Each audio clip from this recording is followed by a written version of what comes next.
is we don't like to think about us being animals. We really don't, even though we are, right? And animals will go eat things in their area. They'll pollinate flowers. They'll do this. They'll do that. Right, the whole nine. And like take when you eat honey from like your local area, how it like helps you with your immune system as well as it helps with like allergies. And I take that, and we don't necessarily think that. Like we think a pill or the modern medicine, the man-made medicine. We can wander our way over, because this is Wandering Ways. What's Bigfoot possibility?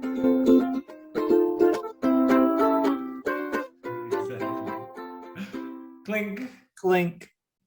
Oh, do you know what I find myself doing, and I hope our listeners do it too, because you do such a good job, and I hope your ukulele's nearby, because I hope you could set aside a minute or so for our listeners today to play that, because at the end of every episode, it's the same song that opens it up, and I always listen because like I just have my phone playing, I'm working on something in the background, just listening to it, the weekly episode, and I'll always go clink right at the end of that one, but there's no clink there. So maybe we need to edit that in there. I don't know. Let us know. Yeah, it's hilarious because like literally on the last episode where we talk about our favorite gear, you opened up with this same conversation, how you wanted a clink at the end.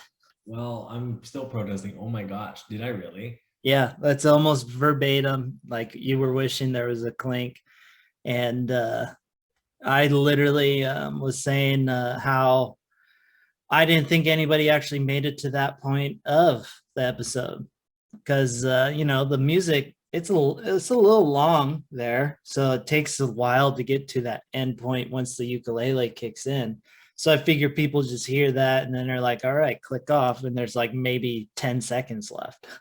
Well, let us know. I do think today we should bring it out for a minute or so, maybe before we get into the top 5, because, or maybe between like 2 and 3, who knows? Maybe. I don't know. I haven't played that thing in so long. I've been so busy. I do actually have it real close by, but I haven't played it in forever. Ironically, I was thinking about pulling it out to play a little bit last night, but overall, holy shit, I haven't touched it since like August. Oh man. Well, maybe we'll have to, just so you can say it hasn't been since August. But anyway, I think it's fun. We're getting into some good stuff today, but I was watching this documentary. I'm out here in Oregon right now, staying at my parents' house. I'm like, well, what to watch on TV, because like the older you get, you realize that's why we move out. You know what I mean? You're like, yeah. And we were talking, and I was just like, oh, I'm gonna throw some. Oh, David Attenborough. I haven't seen this, and I was talking to you before the show started about how this episode, you've already seen it. I thought it was brand new, but it's called Breaking Boundaries: The Science of Our Planet, and David Attenborough is in this one, and it's such a interesting documentary about just like, have we hit that tipping point of climate change? And then they kind of break it out into these 9 categories of, is the plastics and man-made pollution, where can we measure that? It's unmeasurable, all that crazy stuff. And tipping points, like people don't understand. We have been getting warnings for the last 40 years since the 80s on like, hey, we can't be doing this. And we didn't stop. We just kept going up, up, up, up, up. More plastics, more this, more that, because there's more people. And I don't know. Yeah, it's a touchy subject because we have had these signs for like ever, So, well, not ever, but like for a long time. And some of it has changed the science, like back in the day when The Inconvenient Truth and Al Gore was out, a lot of that has changed too in the science. And you know, the argument a lot of people have is, oh, the target keeps moving. So is it really an issue? Well, yes, it is. We're seeing some effects of this like every year. You're just refusing to call it due to climate change. You know, the wildfires, the bigger hurricanes, the floodings, all of this is stuff that we were told is going to happen.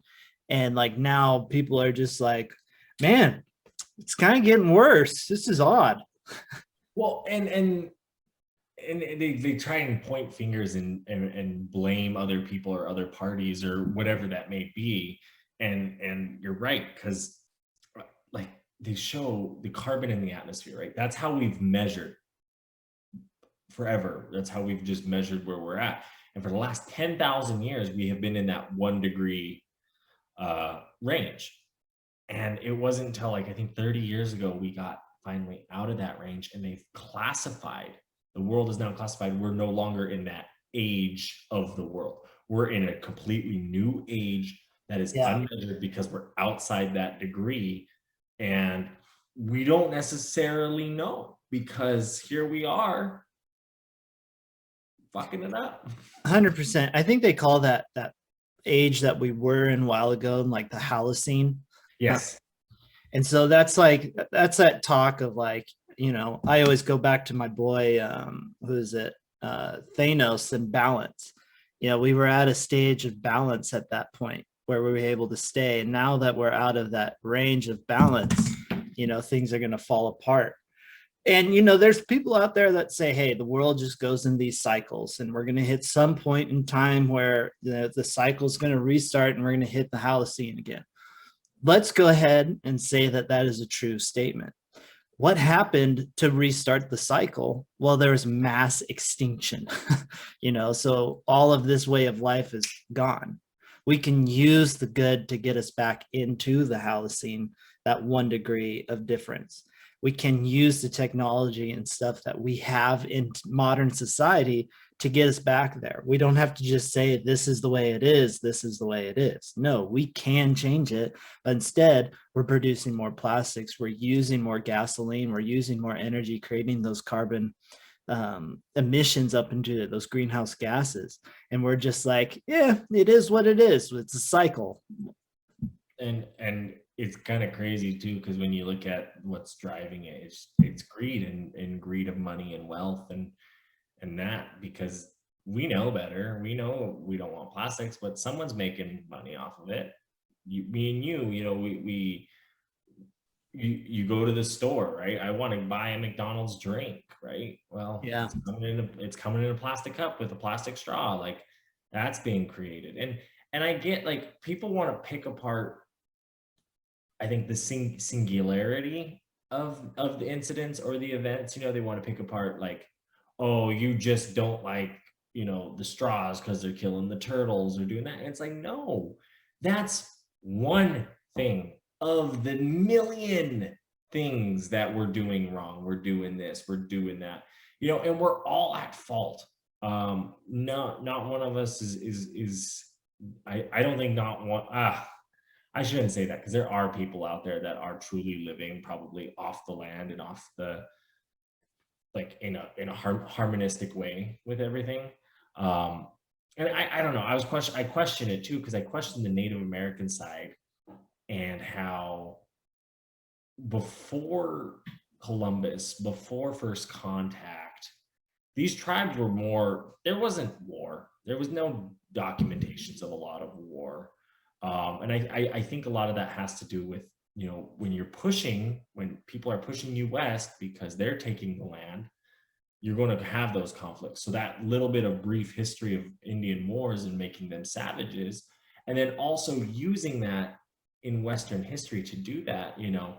But I'm curious that those 300 years, 400 years ago, here on North America, when the bison were in the 6 millions, we kind of see it in Africa a little bit, but we're starting to lose that on the savannas.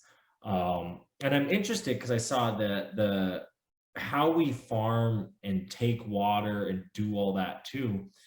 And that's something I've been on a kick, which is crazy, is about the water and how all these cities pull water. And I've talked about that on the podcast before.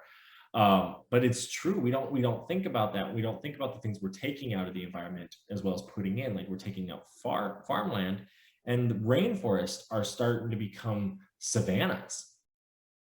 Yeah, it's desertification, Yeah. which is a huge deal that's been an issue for a long time. And I was talking to someone actually about this the other day, and I said, no one talks about it. No one understands like this concept of desertification. And, a lot of the problems of overpopulation are only going to get bigger, not because we have necessarily more people, but because the people we have are getting shrunk into more and more smaller spaces. So our deserts are growing, turning what was once a luscious like land that you could grow crops on and live off of is now becoming barren due to a lot of reasons, right? Water, improper management of the soil. There's a lot of reasons in that. But regardless, our like livable land is becoming smaller and smaller and smaller. And those people are getting pushed and pushed and pushed and pushed. So people are going south to north. And we're going to hit a point where we don't have enough resources in the available land. And it's a bummer, you wish we could do something about it. I think we have the means to, the technology to. The issue is, we hit a point in our life. There was not long ago where it was just, let's make life easier. And that brought in the plastics, the gasoline and stuff. And that allowed us to do a lot. Like, I don't want to discredit those things, but there is a payoff with it. And so now where we are at, we need to go back to being smarter with our resources, with what we are putting out there. And the issue is there's not a lot of money in that, or there could be, but there isn't right now, because the people that got rich helping us make life easier don't want to lose what they already have. I mean, you can't blame them because you don't want to lose what you already have either. Right. I get it. I empathize with that. I totally actually do get that. It's still like the matter of fact of what it is. I'm not saying like shame, we know your name type deal. I'm saying I see the problem, but I understand why you were thinking that way. No, exactly. No, I think it's very interesting because at this rate and the direction we're headed, we're not stopping anytime soon. No. And especially given the conflicts of politics throughout the world too. I think to properly fix it, you may have to take the vegetables, the fruits, the growing, everything that we farm, right? And even that livestock. And I think it goes back to, our wolf debate when I'm saying we need to farm bison in the North American continent and not cows, because you are having those issues. Those livestock from the European continent take different nutrients, take different waters and amounts of everything. You know what I'm saying? So if you could restore it to its natural thing, but that means we have to think on a international level where we're working as one, because I think that has to go even as far as farming, right? Where, well, we know apples grow best in Washington and the environment thrives there. So that's where all the apple farms will be that take care of the world's apples. I don't necessarily agree with that statement. Okay. Partially because when you do that, the world's apples are now all in Washington. This is just the example. You create a monoculture. You're doing all apples all right there. And when you create a monoculture, you're going to create a lot more issues. It's part of the reason why I choose not to do almond milk. That shit tastes amazing. Don't get me wrong. I used it for a long time on protein shakes and overnight oats and just everything I used, almond milk. But what that did is down in California, it's only almond trees. And you go near Sacramento, you see all the almond trees. And the sole pollinator for these are bees. Now, you would think more almond trees better for the bees, but it's wrong because of that monoculture type deal. The bees are more susceptible to having the parasites, the disease, and all of this, and they're going to die off quicker, actually.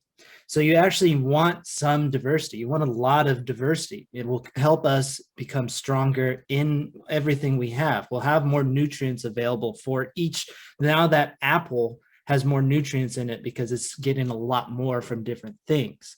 You know, we need that diversity.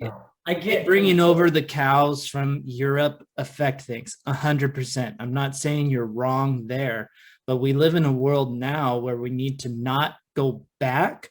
We need to modify what we have and make it so it works, and we can build it with diversity.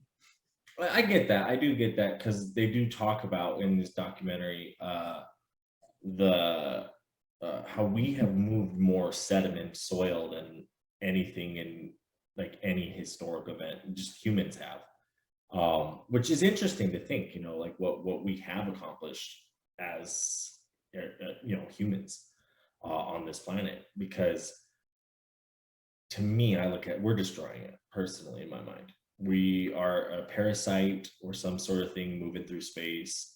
We go planet to planet, destroying them almost. You know, it's kind of, it's interesting how it is. Because you look, why, like you question space travel and why are we going to space? Yeah, it's the unknown. Check it out. It's cool. There's a lot to do up there probably. But two, you in the back of, I think, some people's minds is it is an escape plan, because we do know what we're doing to this planet. And that's the scary part, I think, with it, is we do know, like, we are getting hotter. These storms, like, our seasons are going away. There's a reason we like that affects everything. The apples, it affects the almonds, it affects it all. When you don't have a harvest season, a planting season, you're just going to have to start building domes and living inside all the time. 100%, 100%. I full-heartedly agree. We are destroying this planet, and it's a shame. It really is a shame. But not to be too much of a downer today, because you know, it is the week of Thanksgiving as this is coming out. And Thanksgiving is typically a time where we share our thanks to things. And it sure sounds like we're going the opposite way of that today, which is fine. I love these rants about trying to save the world and how climate change is a bigger problem than I think people realize. I'll go down this trail all the time. But it is time for us to share what we are thankful for. So it's a top 5. We're going to share 5 things that we are thankful for. I don't know about Zach here, but I don't really have a numbering system. I just have 5 things that I'm thankful for. There isn't anything I'm more thankful than the other.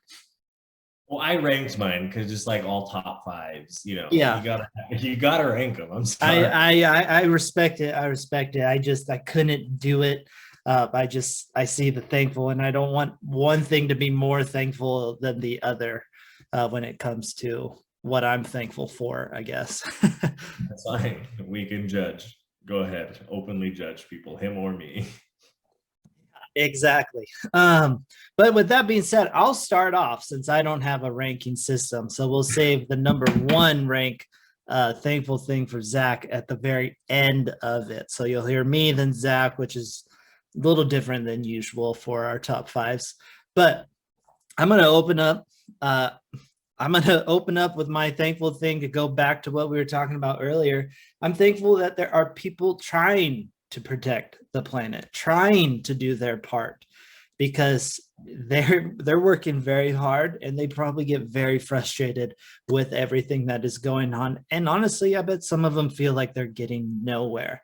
So I'm very grateful and thankful that there are people that devote their life to trying to save the planet and trying to make this a livable and happy place. So if any of those wonderful people are listening, I just want to say thank you right now to you, because you're doing work that probably is not thanked enough.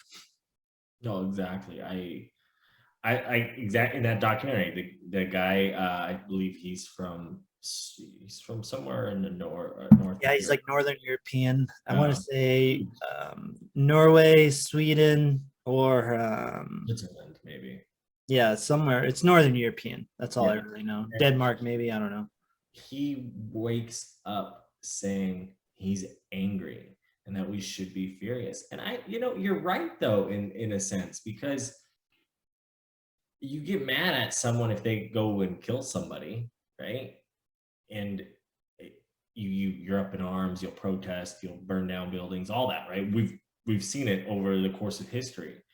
But when we're doing that to our own environment, it's almost like, okay, get away with it. And I get it. I get the anger, I get the frustration that you said that these people have. And I'm glad. Yes, I am super glad that they exist and are fighting for it. I'm glad that there are businesses like Dutch Brothers here in Oregon that they offer, hey, do you want a straw? And so that you question, oh no, I don't need that today. I don't, just question it. That's it. People, yeah, they'll ask for it, but if you just provide them, you let it fall on their lap, they're going to start to expect it. So if you ask them, they might think it would be more self-conscious too. And that's a small change that we all can do. 100%. 100%. Number 5 for you. My number 5, I'm very thankful for the joy I see in other people when they go to like these places for the first time. You go to like a Redwoods National Park and you see the trees for the first time. Like I've been there. So when I go with someone who hasn't, and to see that like awe and amazement, you're just like, oh my gosh, like I knew you would feel that way, or oh, I like that, like you get this type of way here. You see it in Yellowstone, you see it in Glacier, you see it all on all the national parks and all the cool hiking places. Like we're talking to everyday backpacker Calvin, he was like, there was a point where I didn't film, but I almost teared up and cried because it was just so beautiful. And when you get to experience that with other people, that's just you're thankful for it. You're thankful to do that because that's the true meaning of life, I think. Yeah, 100%. That is a pretty cool experience to share with people when they get their eyes opened like that. They get to see something. It takes you back to that childhood joy where you see something for the first time, and as a child, you're just like, oh my gosh, and as a child, it could be as simple as going to the zoo type deal and seeing a lion. That could be a big moment. Or, as you get older, so you go and you see the mighty redwood. That's an amazing moment. So I definitely do. I feel you on that one. And it's definitely a good one to be thankful for experiencing. No, I love it. I love just when you're with people and they're like, that's Old Faithful. That's cool. That just does it on its own. Yeah. That's a grizzly bear walking there on the side of the road. I've never seen one of those before. Even like Jared, I had to laugh a little bit because to me, I've been taking seeing animals in nature for granted because I force myself to go out to nature, right? So it's like, well, I've seen bears this year, but after we saw, and I'm convincing him I'm going to get that drone footage of that bear. Guys, don't you worry. I will post it on Zach of Wandering Ways. I will get it out there. But after that, he's like, man, we've had a really good year. We've seen like 6 bears this year. And he's like, there was that one, the 4 in Yellowstone, this one here. And you're like, oh yeah. And I thought about that and I was just like, well, yeah, because you don't go out like to these places as much as I do. Like you try to, but you're working or you're busy, everyday life gets the most of you. So it took me to be like, oh shit, like that is something I need to be more thankful for, those encounters, those experiences, because I have been taking them for granted. So to see that joy in his voice and him when he saw that bear, I was like, wow. So yeah, but I'll get that footage, I promise. Yeah, totally. That actually brings a good segue into the next thing I'm thankful for, which is just cool shit in nature. I mean, we have a whole segment of it here on the podcast. And I think, yeah, we show stuff every week on it, but like, how incredible is it that there is all of that stuff out there? That there is so much cool shit out in nature, whether you are having all of these animal experiences or whether you see just a wicked waterfall, or you get some combo where it's just something you rarely see. You only see it on a documentary and you got to see it for your own eyes. There's just so much like cool shit in nature out there, to be seen. And I'm extremely thankful for it. We would not have a whole segment if we didn't have cool shit in nature. So I think as a podcast, I'm thankful for it too. Yeah, no, I like that you brought that on and share have clips for us every week, because one, like, I was thinking one of the ones, like the icebergs that fall and all the ships by those icebergs and stuff, and I think we see TV and we see those icebergs. We don't really actually understand their size because film does not do that kind of stuff justice. And when you saw those videos of like those guys flipping that one over, or that boat and how tall it was, Yeah. that when they talk about those things melting and how like it'll flood just like the cities of the world, like we don't realize how much fresh water is up there either. It makes me question if we should pump it in to the US, or not the US, the world. I'm sorry guys, I was getting a little selfish there. You're thinking like an American. Yeah, right. Yeah. No, totally. Which actually, since we're thankful for it, this could be an awesome time to show this week's cool shit in nature, since Sure. I'm kind of so thankful for it. So this week, I've got two, because why not? Why not? He says. No, I agree. I totally think this is fun. It's good to see. This is the stuff people want to see on the news. Let's be real. Yeah, 100%. So this one is just a typical avalanche,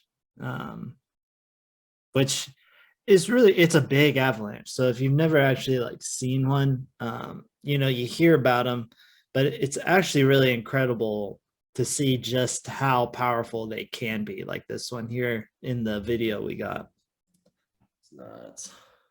And Yes. what's scary with avalanches is we are causing more and more in these areas because of the temperatures rising and the melting, and people Yeah. like, I didn't realize like up by Cook City here in Montana, they'll go snowmobiling and avalanches like this will come right down those canyons. Oh, look at all the people at the bottom. Yeah. Look at the wind at the bottom. The wind just being pushed from it. That was kind of crazy. But snowmobilers have to wear like GPS survival packs essentially because of avalanche danger, because they're going to go ride a snowmobile somewhere where they probably shouldn't because the snow's like that way. 100%. 100%. But it's Oh, kind of, there's so much power right there. yeah, look at that. Yeah. I mean, and then at the end, they show the wind and how like the people are just getting pushed by this wind, which is just crazy to think too, that there's just that much power being produced from this. You kind of wish you can almost harness it. That whole tent is gone, Yeah. and that's probably why the film cuts right there too. Oh, It's 100%. It's probably a probably guy the probably moment. had a oh shit moment. So the Probably- next one is just a picture, but it's a picture of the Aurora Borealis. And this one is actually specifically taken in South Dakota. Was this just I think recent? South Dakota. It might be North Dakota. Was this just recent when they had the storm that came down just like a weekend or two ago? I wonder. I don't know that for sure. Most of these things, the cool shit in nature, is just when I get like bored and I'm scrolling through stuff and I go, oh, that's pretty wicked, and I save it. Oh, So I can't remember when I found this one, to tell you the truth. It could be, it could not be. But this is a bucket list item, is to see the Northern Lights, the Aurora Borealis. I need to. And like they come down in my, because it was Halloween is when they were, and like I was up early enough. I just like I got to drive out of town, and I wasn't wanting to do that, but I should have, because like Yeah. I don't know. I want to go experience them up in Greenland or Canada or Alaska, where you're kind of under them. Whereas in like Montana, I feel like what people say that have seen them, it's like it's kind of in the distance. Yeah, I mean, it could be. I mean, I just want to see them. Do Yeah. I want to see them in Canada, Alaska, Iceland, or Greenland? Yeah, hell yeah, I would. But at this point, I want to see them mostly. Okay. Fair. But I mean, I get it. I get it. It would be pretty wicked to would rather see it in some cooler places. It gives us a reason to go up to like Canada or Alaska. Or Iceland, probably. Yeah. Huh? Yep.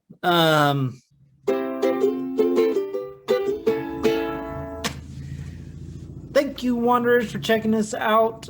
Make sure that you are hitting that like button, that subscribe button, leaving us a review on the iTunes, on the Spotify's, or wherever that you are checking out this podcast today. We really appreciate it. Any kind of feedback, we love it. Make sure to check out the YouTube so you can see our beautiful faces instead of just listening to those beautiful voices. But hit the like and subscribe button there too to see all of the fun Wandering Ways stuff. Yeah, on the YouTube too. Make sure to check out those videos like Mark's amazing 30-day road trip where he lived out of the back of a Jeep. And if you want to commemorate it, go ahead and pick yourself up that Wandering Ways swag. In the Linktree bio, click the swag button. If you're just on YouTube or Google or some sort of thing, go teespring.com/wandering ways. You'll find us. You'll find socks. You'll find shirts. You'll find whatever you want to put our logo on, and you can have it for sure. And maybe you only like one of the Wandering Ways team members here, and you want to check out maybe just me personally, because obviously I might be the better one. Check me out, Reverend Marcus, on the Instagram, on the Twitter. I got some fun stuff there. Hey, and you might be into Jeeps. You could check out my Jeep, the Rougarou. You might be into adventures. Check out Zach of Wandering Ways. Who knows? You can find it all with us at Wandering Ways, the nature podcast. Yeah, let's keep wandering on. Anyways, you're number 4. My number 4 is I think what I like about nature, and I'm very thankful for, is the feeling of exploration, right? So when you're out in nature, you're exploring, you're exactly this, right? We want to go see the Northern Lights. We want to go to Iceland. We want to go to these cool places and experience them, because like what they have to offer, what's different, what's unique, why people enjoy going there. Like, I don't know, it's just fun to do. Yeah, right. So, like, I love it, and I'm very thankful for that. You know, that not everyone has that. And that's something we also need to be mindful of, because there are people that are like, cool, it's a tree. I'm sorry that you feel that way, but it's a cool tree. Every living thing is cool. And new things you can see and experience, because the more experiences we have, the more things we do, the better we are. We can learn from those, and it's great. Yeah, 100%. You know that. I mean, shoot. Exploration's what got us to this point. It was that idea of just let's go see what's beyond whatever. You know, we're still seeing it today. Exploration. We're seeing it in space. Now we've talked about, is that the right or wrong move, but that's a different topic. But it's still exploration, right? We're doing it in our oceans. We're doing it in jungles. You know, it's exciting to go and explore and see, because there is so much out there to see in all of that. So I could see why you'd be thankful for exploration. Yeah, no, I mean, it's good and bad. It's fun. Take it how you want it, but I love seeing new places, so I'm gonna go see new places. Exactly. My next thankful thing that I'm thankful for is fungi. Oh, of course. I was curious if this was on your list. Yes, no, fungi. I love me some good fungi. I've talked about a good documentary on fungi, fantastic fungi. I believe it's on Netflix right now. So make sure if you haven't seen it, go check it out. It is truly, truly amazing. You learn how incredible fungi really is. The connectedness of it with the mycelium between all the trees and all the other like bacteria that sprouted things like, and how we're just fungi's in everything. And it's unknown about it. It's got a bad stigma behind it, right? Yes, there are psychoactive ones that make you see shit or do weird things, but there are other medicinal ones, right? So there's fungi is super cool, underrated, and I'm extremely, extremely thankful for it. I've gone mushroom hunting, all that fun stuff. They are really, really cool. And I think we need to use fungi more in a positive way. So I'm thankful. I'm thankful for people like Paul Stamets, who's like the fungi guy. He knows so much, and he's kind of an amateur scientist. He doesn't have a traditional education. So that's another inspiring story. But fungi, extremely thankful for, and make sure you go check out fantastic fungi on Netflix or wherever you can get that documentary, because you'll learn a lot more about them and like why I am thankful for them. Well, and what like I'm curious about, right, is we don't like to think about us being animals. We really don't, even though we are, right? And animals will go eat things in their area. They'll pollinate flowers. They'll do this. They'll do that. Right, the whole nine. And like take when you eat honey from like your local area, how it like helps you with your immune system, as well as it helps with like allergies. And I take that, and we don't necessarily think that, like we think a pill or the modern medicine, the man-made medicine will fix us. And we'll take that stuff when it's ground up herbs and whatnot, probably from different places in the world. But when we look at our local areas, the environments we are living in, and I think that's something we need to look to, because exactly those mushrooms that do grow in your area that are good for you, that offer those same medicine powers that are going to ease a headache, or do this or do that, right? Or just a little bit of tea that's good for you. I'm curious why we don't look into that as much as we do. Is if it goes back to like greed and the pharmaceutical companies not wanting that, or just lack of knowledge and not wanting to go in it, and or people thinking like, hey, the church told me psychedelics are bad, so I want to just beat that to death. So I don't know. I think there's a lot of positives that we could get into with and more than just mushrooms. But mushrooms are a great start, because they do have the ones that are good for medicine. They do have the ones that we could eat, like that's healthy. It's a vegetable, right? Or Yeah. what would we classify it as on food? I think technically it's neither a fruit nor a vegetable. I think it's actually its own classification, but they throw it in with vegetables because it's the closest thing to it. But they're super good because they got your vitamins, your minerals, and all that stuff in there. And depending on what you get, also which ones, you get some other effects too. Like if you get a lion's mane, that's got some neuroprotective stuff, which is super cool.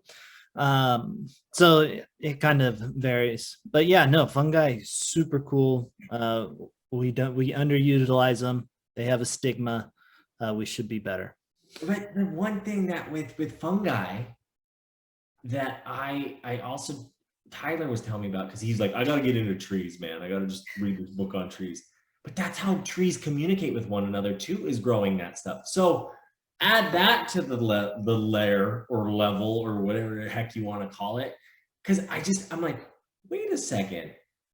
So trees are talking to one another, using that, and we're eating this, doing this, using it for this. Like, what is going on that we don't know and that we don't care to know? Because we're not putting the money and efforts towards that. And I think that's where, if we're going to save this planet, it's understanding how everything works and how we can work with it and work in harmony once again.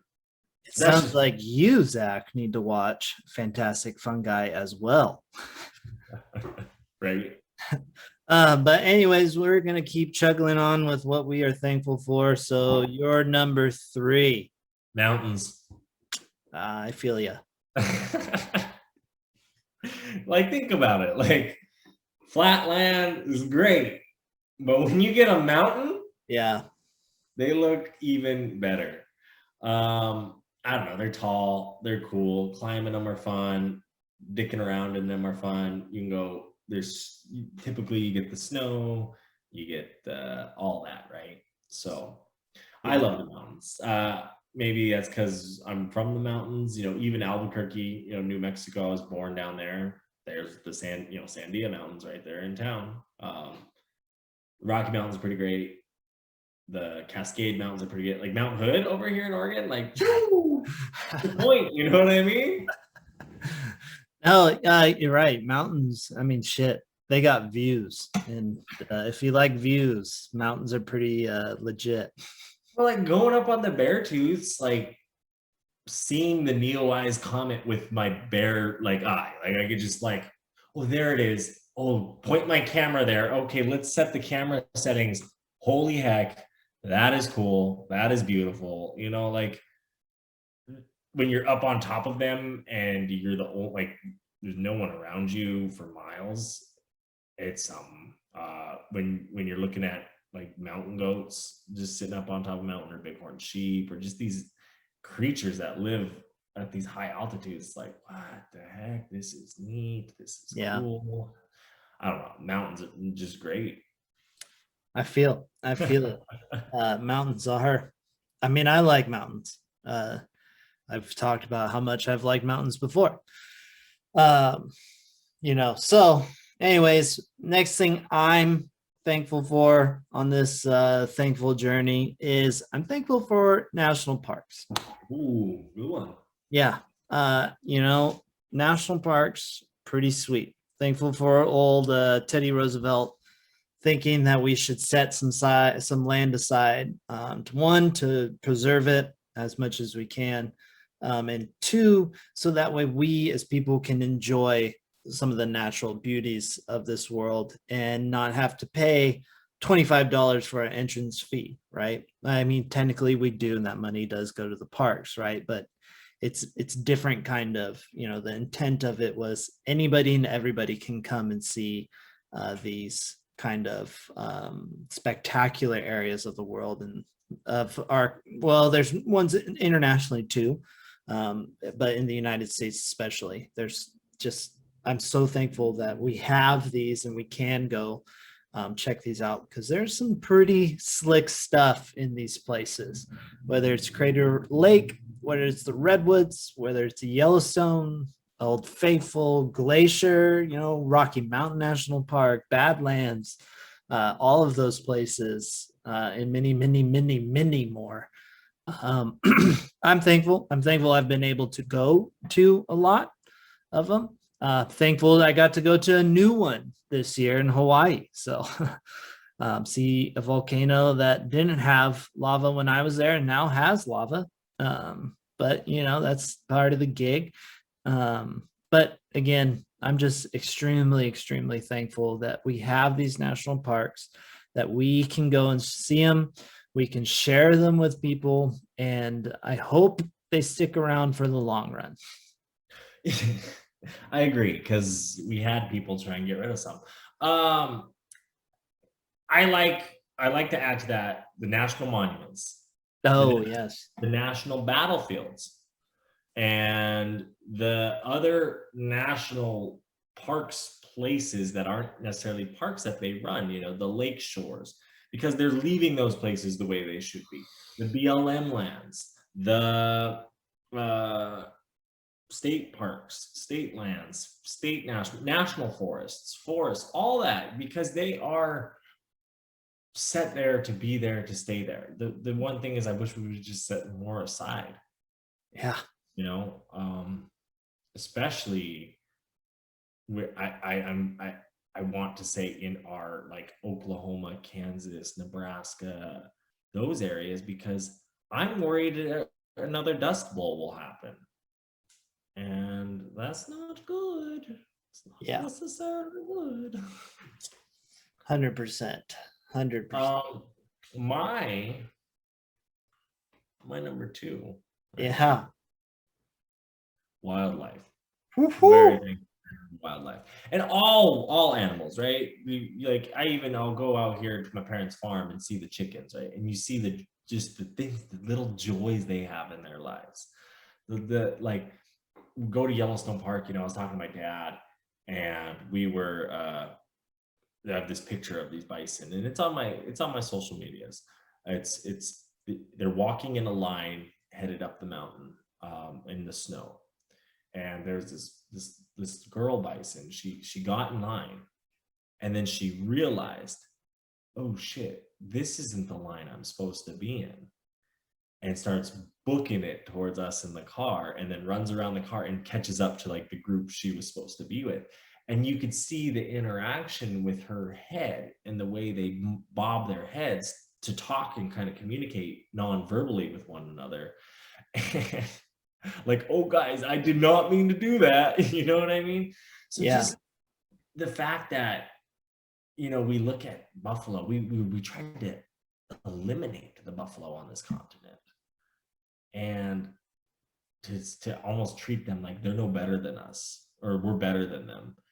And in reality, to see a moment like that with such a special creature, you're just like, and we like to think we're better than you.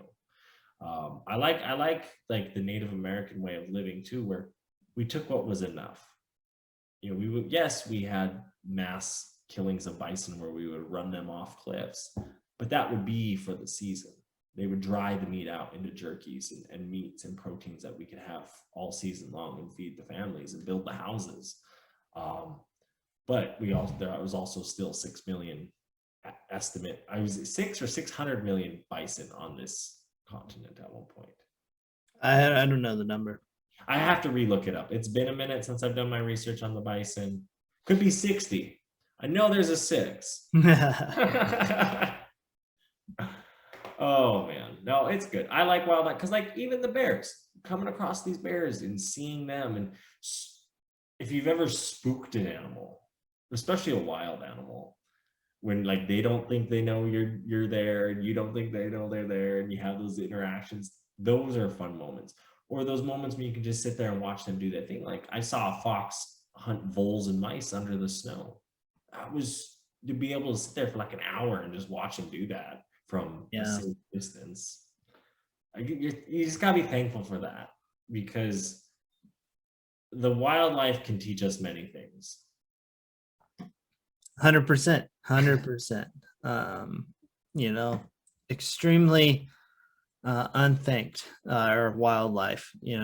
They a lot of times people just think cacao and we're good, right? Regardless of what kind of wildlife it is, it's just cacao, and let's on to the next, which is sad.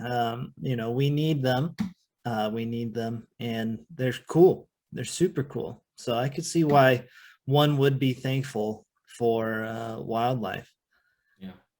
My last thing on my thankful list is kind of wildlife. I guess you can say this. I've talked about it a wee bit before. And if you do know me, you know that this is near and dear to my heart. But I am extremely, extremely thankful for bees. Yeah. They are dying at an alarming rate. And I want to emphasize the term alarming because I don't think a lot of people understand the importance of bees. I took an environmental health class back when I was in my undergrad, and I was forced to write a whole paper on colony collapse disorder. And that was the moment that I realized, like, whoa, bees are pretty damn important, and we need to keep these guys around. How did you feel about bees before that point? I was kind of like, Oh, so it really just I wasn't like screw them, and I wasn't like I like them. I was just like bees are bees. They make honey, and honey's pretty sweet. But no, it was a huge shift over, you know, 70% of US agriculture alone is partly because of the bee, right? There are farms in China that hire people with paintbrushes to pollinate them like a bee would because there are no bees in China. I think it was Great Britain stole bees from like Norway yes, that was because they ran out of bees. If you like almonds, if you like avocados, there's so many different things that the sole pollinators are honeybees. And so there's so much that we use bees for, not just honey, not just those pretty flowers in a garden.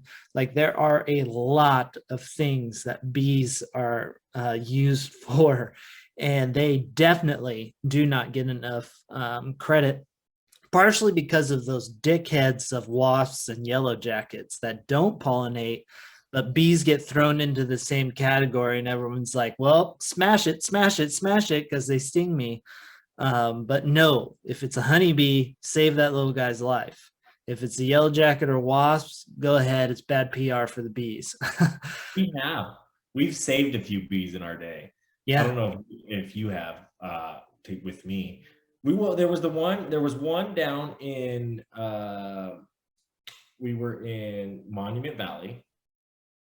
Yeah. He fell into something, and we picked him up, put him in the flower, and he had all the pollen on him. Yep. And then we had me and Jared were boating on my canoe one time, and we caught a few, and we put them in the boat, and then on shore let them go because they were really wet because a rainstorm came. But yeah, bees are very important. Like, how I feel about the wolves in Yellowstone. Bring them back, right? Because it brought back the bees to healthy numbers. Like, Yeah. a thing that was nearly extinct, like it might go away, to healthy numbers because you brought back one species. Just saying. Yeah, we need bees. If you don't think so, then you're wrong. We need the bees, and they're dying at an alarming rate. So we need to get on top of our shit and not kill off all the bees. So I have a bee tattoo on me. I want another bee tattoo. I also want like a hive. I just want all the puns for bees. Right now I have the bee's knees. I want to get a bee tattoo about right here on my chest, so it could be a booby. And then I'm gonna get like a hive on my arm with all the different bees going to it. There you go. I like it. There you go. Yeah, but bees are super important, and I'm thankful for them. I went to Chipotle not too long ago, and I got guac. And as I was getting my guac, he said it's extra, and I said, "Yeah, but we should thank a bee." So we need bees. So let's get moving on. Save those. I'm thankful for it. Zach. Honestly, that's probably why it's extra, is they need the pay to have the bees come do it because they've done such a bad job keeping the bees alive. Yeah, probably. My number one, and probably no surprise to any of you, is fishing. I love fishing. You can catch fish, and it's just relaxing. It's peaceful. You're doing something. You're casting, reeling, right? Doing stuff like that all day long. And then I think too, because I don't like eating the fish, so I throw them back a lot. So that like struggle of like, I got to keep this thing alive because I don't want to kill it. And then when they do die, the like guilt of like, I have to eat this thing now because I killed it. So I like that. It makes me question myself in this environment. And I don't know, it's enjoyable. It's something me and Jared do all the time. Matt, I tried to take him fishing, but he just ends up fishing on Tinder.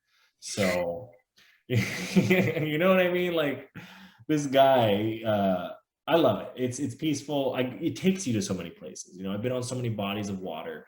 And fresh water is very important, and clean water is very important. Part of those clean systems is fishing. like Sealy. Take Sealy, for example. The pike are an invasive species there in Sealy. So you got to catch them and take them out of that water, or they'll take over. And I think that's another thing that we need to look at is our bodies of water and how we can fix them, because there's a lot of invasive species in all our bodies of water. So again, going back to your diversity being a good or bad thing, right? It's good to have diversity.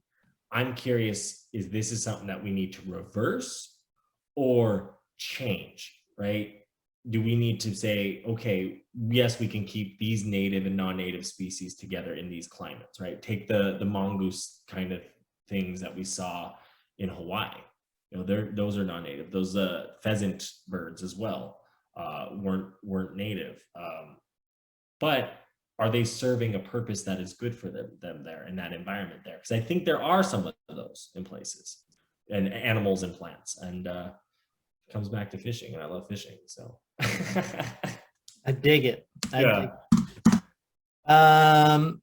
Anyways, that's gonna kind of, it wraps it up, and it's honestly pretty good timing, because we are getting to that point. We're probably like just at it. We could go a little bit longer if we needed to, but we are kind of at that point where I'm going to be the guy, and I'm going to bring us into our final words. So final words, my guy. The final words that I have for you guys today is to just really think about what we as individuals can do in our daily lives to change just one little thing, whether that be, I'm not going to get straws. Oh, I'm going to be that person in Montana that takes a reusable bag into this store and get judged for it.